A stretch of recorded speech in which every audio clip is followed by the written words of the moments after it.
So here we have a passage from the original manuscript of Oliver Twist, and this is just the moment when Oliver suddenly is trapped into criminality.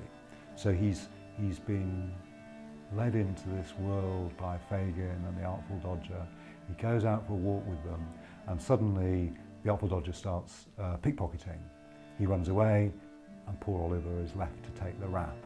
And Dickens says, oh, the police officer arrives, who's always the last person to arrive in such cases. So he's already making that sharp satirical edge to it. And then you see the suffering of Oliver, the indifference of the law to him.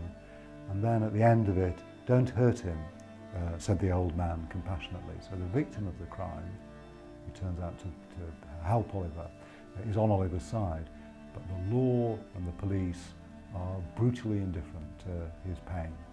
So crime is at the centre of Oliver Twist.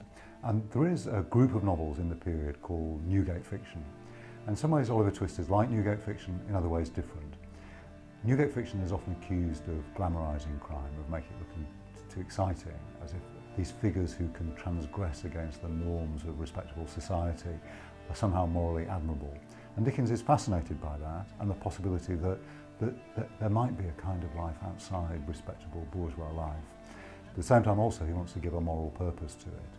So there's constantly a war within Oliver Twist about a side that wants to be fascinated and entranced by what crime can do and the freedom it allows one. On the other hand, the wish to give a moral purpose or design to it. And you also see Dickens, who is clearly at this point, he's a young man, he's experimenting with different kinds of fiction. Within the novel itself, he describes what it is that he's trying to do. Melodrama, he says, alternates comic and tragic scenes like the red and white in the side of a streaky bacon. And that's what he wants to do too. So you'll often move from very comical moments to very tragic or dangerous or threatening moments. And Dickens wants to say not just that melodrama does that and that he does that, but also that's a form of realism. Because he says that's what life is like. We do that in our own lives. We might move from a scene of merriment to a funeral almost instantaneously. And he says, just as we do that in life, so too the novel must reflect that.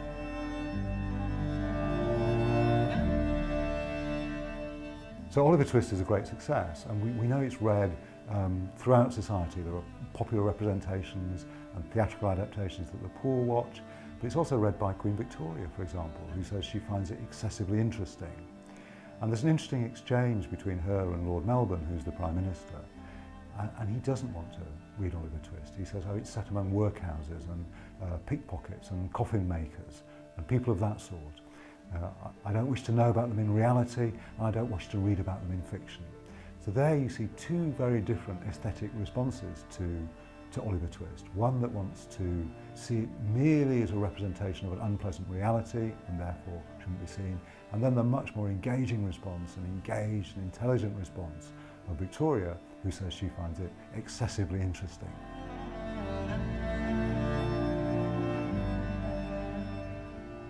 So Dickens is a deeply theatrical writer, and in the later half of his career he has a very, very successful career as a public reader.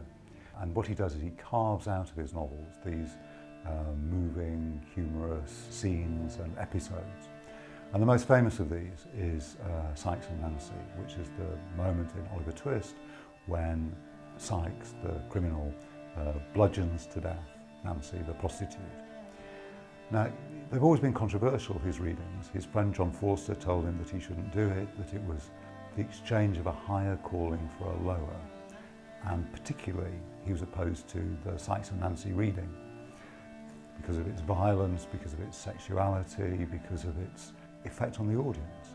So he knew that he could hold an audience absolutely in the palm of his hand with his readings, but above all with the Sikes and Nancy reading. And would pique himself on the number of women who'd been carried out fainting from the auditorium. So this is Dickens' own reading copy of Sikes and Nancy, so the death of Nancy from Oliver Twist. And it's full of his own markings. So you can see him here adding little bits, more exclamation marks. And then action here, so he'll be acting it out. And then alerting himself that the murder, this is the death of Nancy, is coming, murder coming, he writes. So here he is building to the climax, action again, double locking the door, give himself an extra pause, he's up to 3 exclamation marks now, all the key words underlined, key phrases, just thinking through everything as a performance, as an enactment of these horrific, terrifying emotions.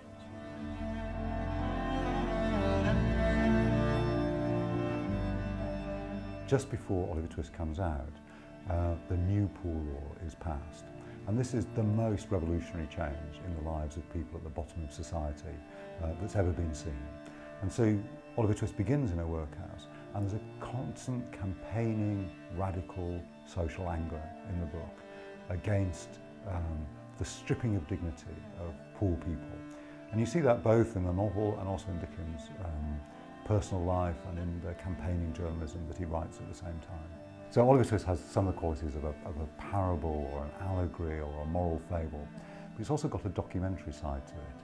And Dickens is very keen to demonstrate that it's based in a realistic description of criminal London. And he gets very angry when Sir Peter Lorre complains that this is a novel that is unrealistic in its depiction of the world of criminal life. And in the preface to the cheap edition, he takes on his critics in the most explicit way possible. He writes, at page 267 of the present edition of Oliver Twist, there is a description of, quote, the filthiest, the strangest, the most extraordinary of the many localities that are hidden in London. And the name of this place is Jacob's Island. 11 or 12 years have elapsed since the description was first published. I was as well convinced then as I am now that nothing effectual can be done for the elevation of the poor in England until their dwelling places are made decent and wholesome.